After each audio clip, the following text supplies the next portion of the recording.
Welcome back to College Football Addiction. I've got Jay from the Prime Time for College Football on. We're going to talk a little Colorado, Texas Tech, and a huge game in the Big 12 this weekend. Our video today is presented by BetUS. We'll talk more about them in a moment. But Jay, how you doing, bud?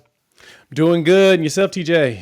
Pretty good, pretty good. I hate that football season is winding down, but man, we do have some massive matchups across the landscape this week. And the Colorado Texas Tech one with some crazy stuff that happened last week, thanks to Texas Tech, I don't know. This is the biggest test left, right? Like Colorado's got 3 more games after this. You can't take anybody lightly. Anybody can win any week. We've seen that in college football this year, but it just feels like if we could win this one, if you're Colorado, if you can get this one done, it feels like, man, that path to 10 wins is extremely real.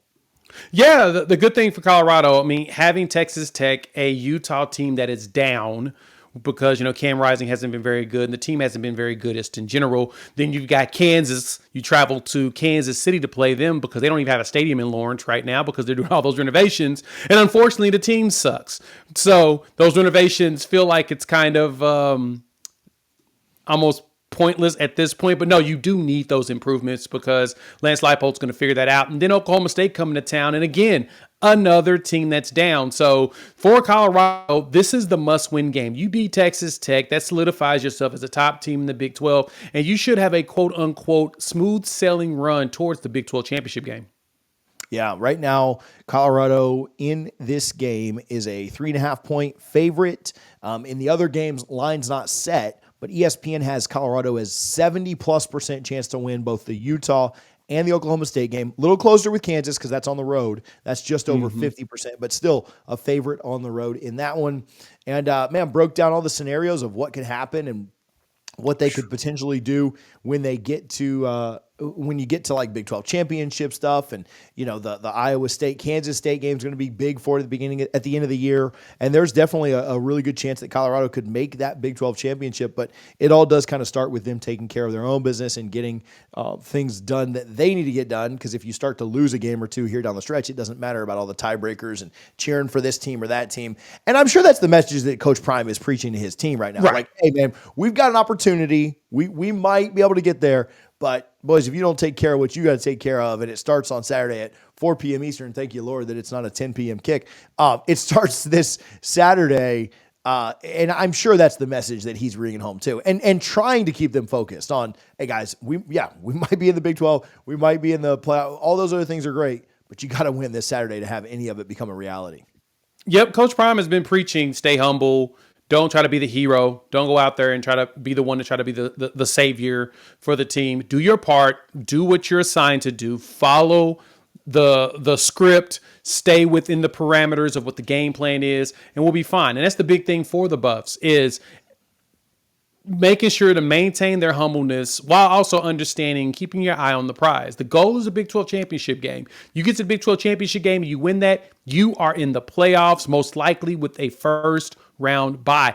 And that to me is even more big than anything else they could possibly do. If they can get through all the way and get that first round bye, that's going to solidify Coach Prime as one of the top coaches in college football, and something that he's been trying to, elevate himself to. And so that's a status that it's going to be massive for Colorado going forward if Coach Prime can show everybody that even the great players in football history can go out there and coach a team.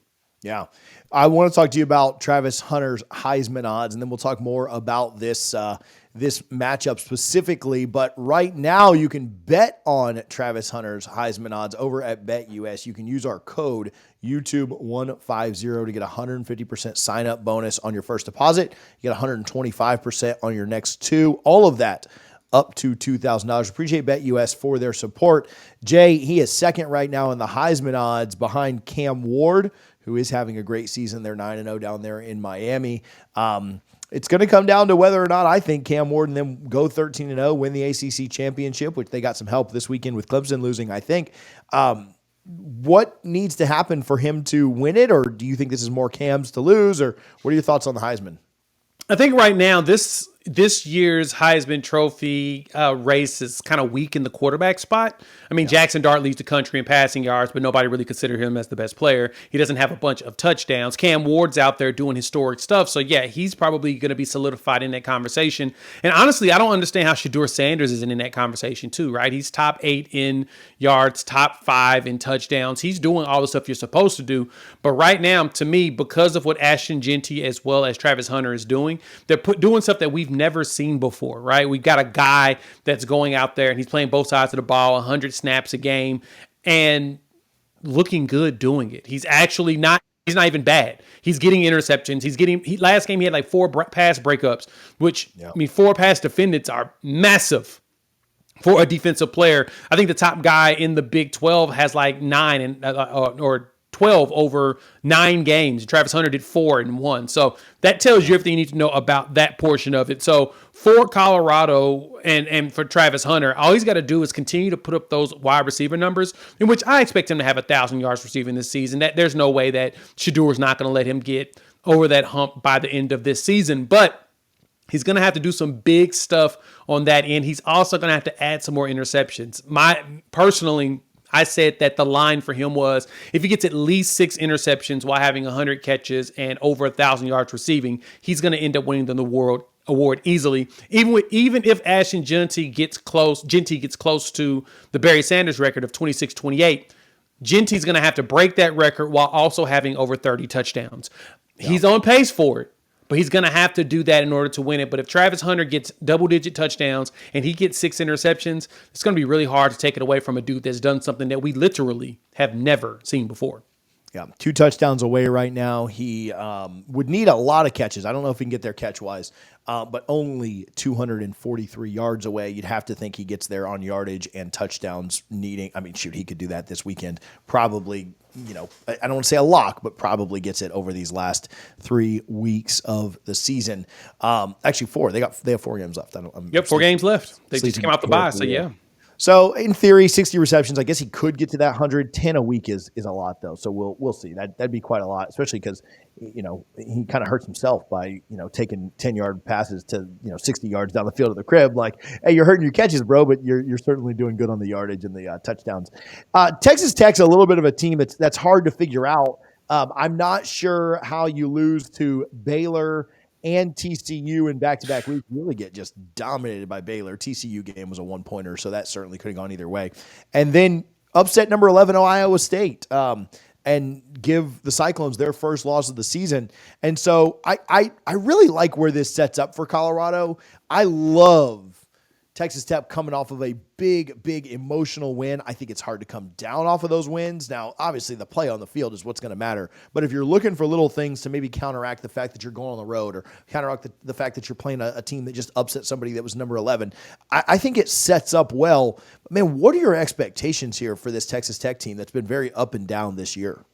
Yeah, they have been up and down, but the starting quarterback Morton is out there. He's having a solid season. Let me see the numbers I looked at him for this year: 2,300 yards passing, 19 touchdowns, and only 5 interceptions. So he's not turning the ball over a lot as far as in the air. And that win against Iowa State on the road was huge. Again, I mean, they lost a massive one to Baylor, which they should not have lost to Baylor. Baylor is definitely falling apart. Washington State, who's 7-1 right now, so kind of got to respect the fact that Washington State has won every other game outside of Texas Tech, losing 1 game only. But back-to-back losses, and especially the TCU and with it being so close, the bounce back against Iowa State was huge. And that tells you that they're a team that's going to continue to fight. Joey McGuire is a really good coach, and Coach Prime's talked about him, and we'll have to check out, the press conference as we prepare for the game. The big thing, though, for Colorado in this one is going to be slowing down that run game, right? You've got Taj Brooks, one of the nation's top running backs, 1,000 yards already this season and 10 touchdowns. And he's a force to be reckoned with. He was a force the last couple of years. And so if Colorado wants to win this game, they're going to have to slow him down more so than even stop the pass game. He rushed for 1,500 yards last season and 10 touchdowns. He's already passed he's at last season's touchdown number, and he's on pace to pass last year's yards. And I can totally see Brooks doing that. So slowing down Brooks, forcing Morton to beat you is probably the key to winning this game.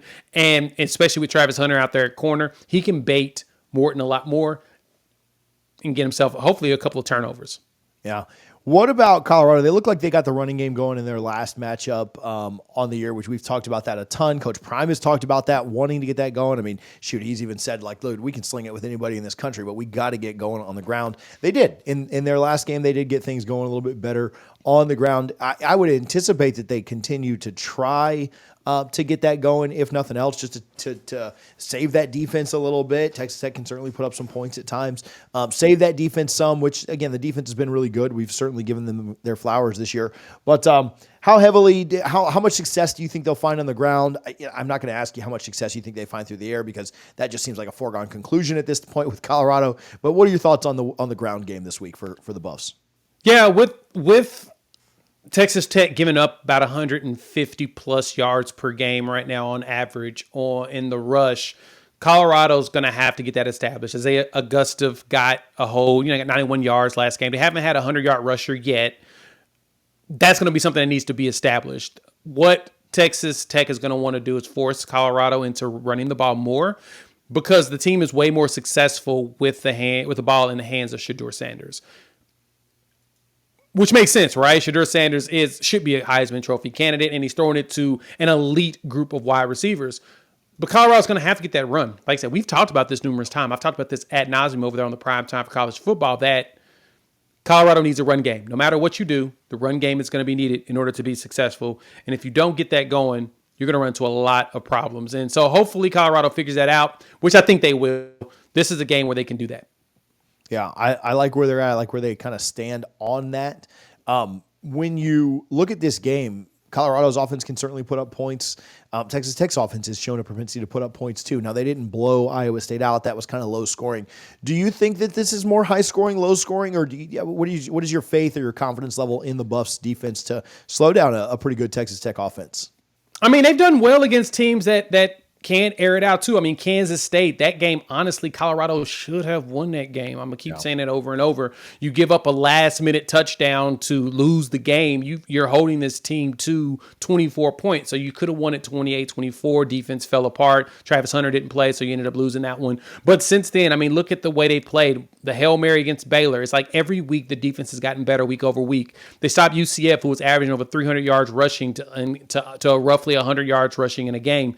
And Arizona and Cincinnati could not get it going. They took once Colorado gets a big lead to start, it's over. You're not coming back. And that's what the Buffs are probably going to do in this game. They're going to get out there fast, get Travis Hunter, Jimmy Horn Jr., LeJontay Wester, get them going early. Again, establish some run game. But get those passes going and let those wide receivers do their thing. And they get a lead. They're not going to give it up to Texas Tech.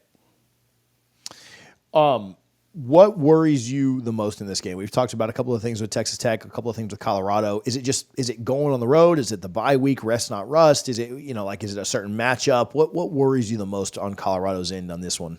Yeah, it's definitely going to be the way that Texas Tech is really good at time of possession and time with the ball. They do a good job with that run game. That they keep the ball in their hands. Against Iowa State, they didn't win the time of possession in that game, but they had 129 yards rushing, which is a lot lower than they normally would have had. But they did really good on third down efficiency, 6 for 15. They were out there keeping the ball moving on a regular basis. What Colorado's going to have to do is really slow down their run game, keep that run game low, and then make sure Morton has to try to beat them and then leverage that. Let Colton Hood as well as Travis Hunter eat that man alive with turnovers. You've got to get them to turn the ball over. If you don't get them to turn the ball over, you don't have a chance. And I think that's going to be the recipe for success, is making sure they turn the ball over. If Texas Tech doesn't turn the ball over, it's going to be a struggle for Colorado, because Tech does a really good job of just moving the ball slowly and methodically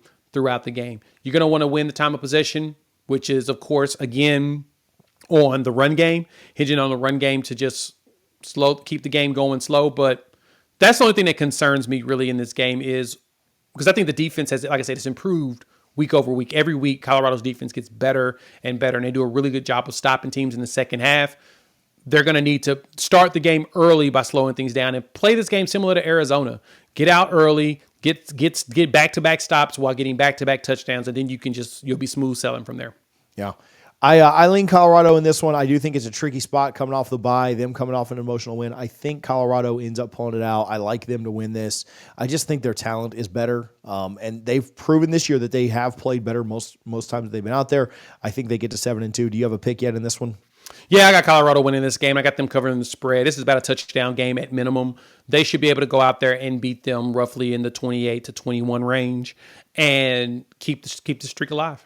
I like it. Jay, where can people follow you? Where can they find more of your work? Check me out over on the Primetime College Football here on YouTube. TJ, thanks for having me again.